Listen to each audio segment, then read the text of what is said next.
Today I'm going to be talking about 3 different ways in which you can use so as to get your fish to the kitchen, from the pond to the kitchen.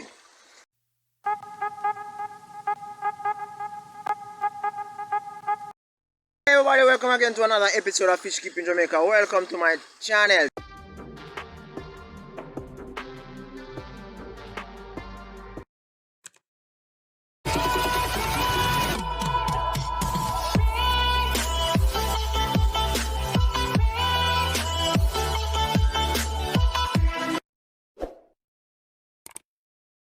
Alright, so in talking about the whole idea of growing your fish so that you can actually consume, like myself, I have some tilapia in the pond, right? Okay, it depends on how you actually go about catching them. Persons might actually refer to it as being not not in the best, it's not in the best of how you actually go about it. Some persons might choose to hit it in the head as soon as it is caught. You give it a little concussion, right? So as you actually get it out of the water, you will actually use something and hit it in the head. And I think I shared with you a video where which no, I think I cut out that part because I never want anybody to flag my video, right? Where I was at Spanish Town, Twickenham, I think it was Twickenham Park, where they do the fishing at rather in front of it. And there was this gentleman, he was actually doing some scaling, right? And the fish was jumping and he actually just took the knife and hit it in the head. Now there are 3 different ways in which you can use. One, you can actually hit it in the head, give it a concussion, practically kill it in a way, right?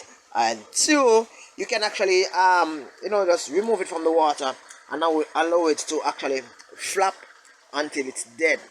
Or you can go with the most acceptable way of actually collecting your fish to be consumed, that of actually getting it from whether it be a pond, a lake, a river, a waterway, and actually place it into a cooler where it is actually cramped. You actually kill it as a result of the coolness, and you, by the time you're ready to actually do the processing of cleaning, you find that it is practically dead, right? So I'll be actually removing a few, probably about 3 or 4 from the space where I'm going to be preparing for dinner very shortly, right? And we shall see how that one goes. And for me, I do a mixture of the 3. I am not specific as to which one I prefer or not. It all depends on the amount of problems in which a fish might give me, right? I might place it on ice, but after placing it on ice, what you realize is that it still the length in which it is on ice, it is not sufficient to actually get it to lay still so that I can actually prepare it for food. So I'm gonna be they are not all that huge because of how I actually keep them, but this is just a learning process. So I'm gonna actually be getting probably about 3, 4 of them, and I'm gonna be processing them for food. So this is how it looks. Okay, so here I remove 4 of my tilapia for food. I'm gonna be preparing them for food, right? So one way in which we can actually go about getting them prepared for food, some persons jump at the whole idea of harvesting and actually preparing live food, right? You can actually have them jump like this until there's no life in them, and then you actually prepare them, right? Or you can either put them in the fridge or put the fridge on them, that big chunk of ice, cramp them, but water, ice water, so it will cramp them.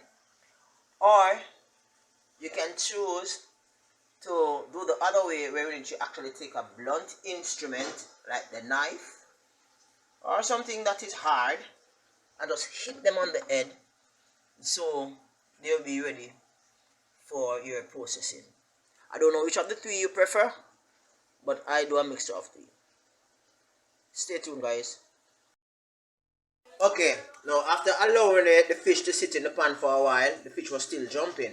So I placed the ice in it so as to cramp them. It's very cold. And as you can see, they are still jumping. Yeah, they were jumping out. Yeah, they are still jumping, right? So bearing this in mind, what some persons will do is a combination of the three to actually use something. I won't do this on camera because I don't want it to get my video call it deleted from YouTube.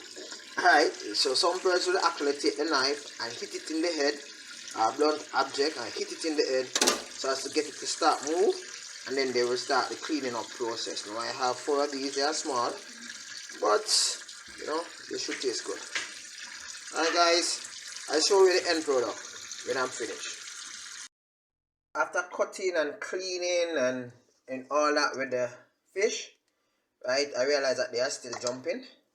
So I place a piece of ice on the top that will actually help to, numb them, and eventually the life that existed within them will be no more, and I'll be able to prepare them. Wow, you see that's jumping, right? So it's there. It's gonna be there for a bit. I'm gonna be soaking it in some lime water to get rid of some of the yeah. That's it, right? Soak it in some lime water to get rid of the rawish smell or fish raw, and then I'll prepare. Alright guys, okay. Ooh.